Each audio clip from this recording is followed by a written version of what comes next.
All right, good Monday morning, everyone. We are on the floor of the New York Stock Exchange with Jim Cramer, and it's a big earnings week, Jim. Markets aren't really doing much now. No, but I think that there's a kind of a seller's remorse about the banks. I don't think it can last. I think the sellers will come back.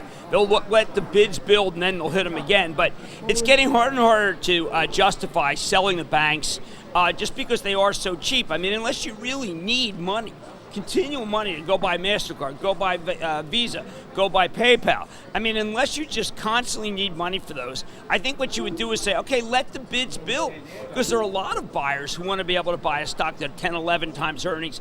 A lot of people want to buy JP Morgan with a 3% yield. So I would say that this is a market that's taking pause, going back over the Citi call, which was excellent, the JP Morgan call, which was terrific, the Wells Fargo call, which was best of all, because it turns out that there's no real slowing because of what happened with their transgressions. PNC call, just a rock solid call. So when you look at those quarters in totality, you say to yourself, why am I selling? I'm selling the cheapest stocks in the market that have really good year-over-year growth. And I think people are also starting to recognize that unless you think the 10-year is going to 2.7, you're really going to say, wow, when the 10-year was at 3, I thought it was going to go to 3.2. With the 10-year at 2.8, it's going to go to 2.6. It's a 2.6 inverted yield curve that you would want to sell these banks, but not here. And let's remember, the 10-year can also go up in yield. So there's a lot of people who are just kind of trend followers. And if you bother to actually do the work, listen to the calls, figure out what's going on, what you would find is a group with a lot more momentum than what you're buying with it, even with more momentum even than fintech.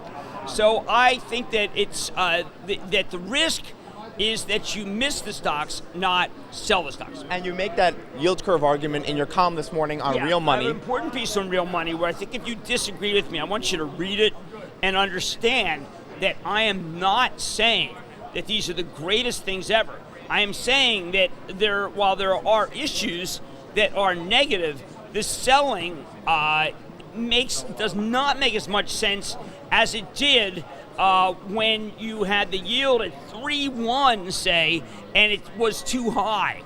So don't trend follow the 10-year.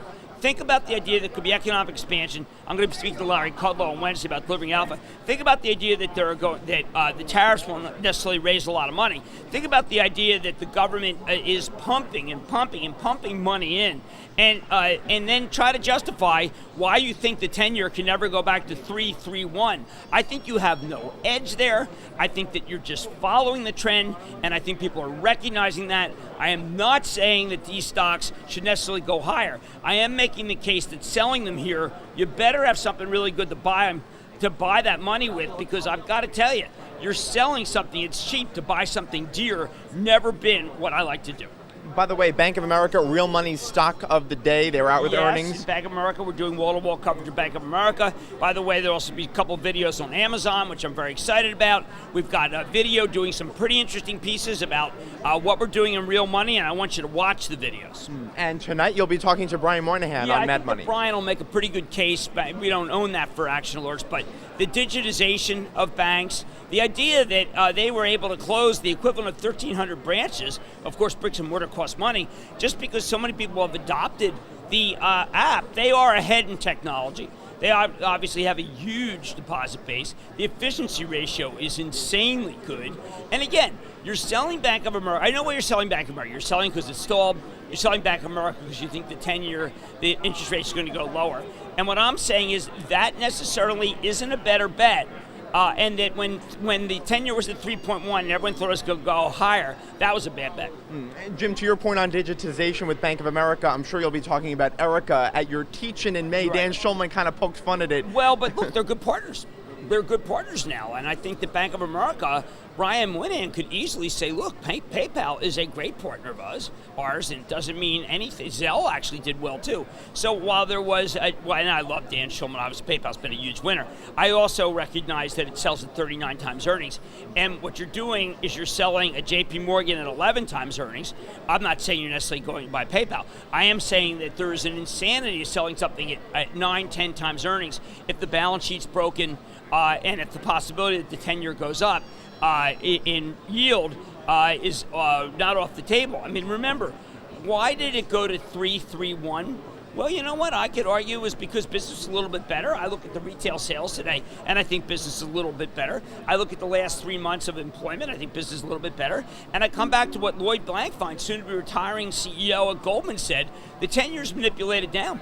Of course, if the Fed were to sell 10-year, which they're inclined to just run it up, but if it sell 10-year, then suddenly you'd have it at 3.1, and you'd say, why did I sell the banks?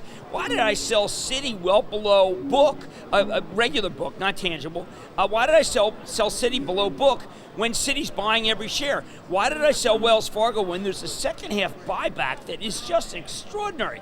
Take a look at the shrinkage of Citi shares from $3 billion down to $2.5 billion in 3 years. Citi, a key holding for Action Alerts. And I think what you would find is that you are just missing the picture. But missing the picture is something that goes on quite a bit when you instantly try to analyze a stock. Wells Fargo, let's give an example. Wells Fargo came out, and I thought the numbers were weaker because of the problems, the transgressions. No, it was because they chose to go back, to pull back from risky lending. And that was a good reason. So I come back and say, then therefore Wells wasn't bad, PNC was really good, JP Morgan was fine, Citi was extraordinarily good, and Bank of America may be the best. All right, again, for more bank coverage, head over to realmoney.com. Absolutely, we're going to do tons of bank coverage. All right, Jim. Meanwhile, there are reports that there's private equity interest in Arconic. Yeah, Were you surprised? When we owned Arconic, we sold it much, much higher for Action Alert. We sold Alcoa not as well, but you didn't have as much. And yeah, the stock is so low that I'm sure someone feels they can do better with it because it has so much aerospace. And it's really, if I were, I would stir the pot to have Arconic be bought by a company that wants more aerospace, because that's what you really get.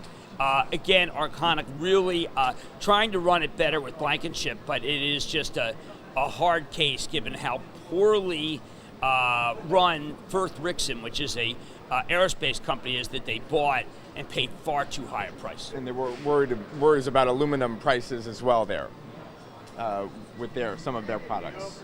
When we talk about tariffs. Well, yeah, that's the Alcoa portion. Yes. Is right. I mean, they have a degree, they have to buy some aluminum, but they're really far more of a forging company. And what's really wrong here is that the management of a couple of, they make the rims and air for aerospace, and that's where the problem has been. Okay, Jim, how was your weekend of gardening? Subpar. I'm not getting enough bees. My father-in-law did come by and was able to snare some of the blossoms of the zucchinis to fry up. If we don't get rain, we're not going to be able to have the harvest I want. We're just not. And while the cucumbers are good, and I had some of those I ate this weekend, we have the zucchini. It turns out that my stepdaughter ate all the peas. I said that, I tweeted that I'm having a bad crop of peas. Little did I know that she was in there eating all the peas.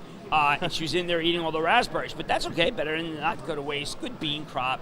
But where I put in a lot of lavender, I put in a lot of different, what does call them purple plants, in order to attract more bees. We're not on their flight path. Last year we were on the flight path.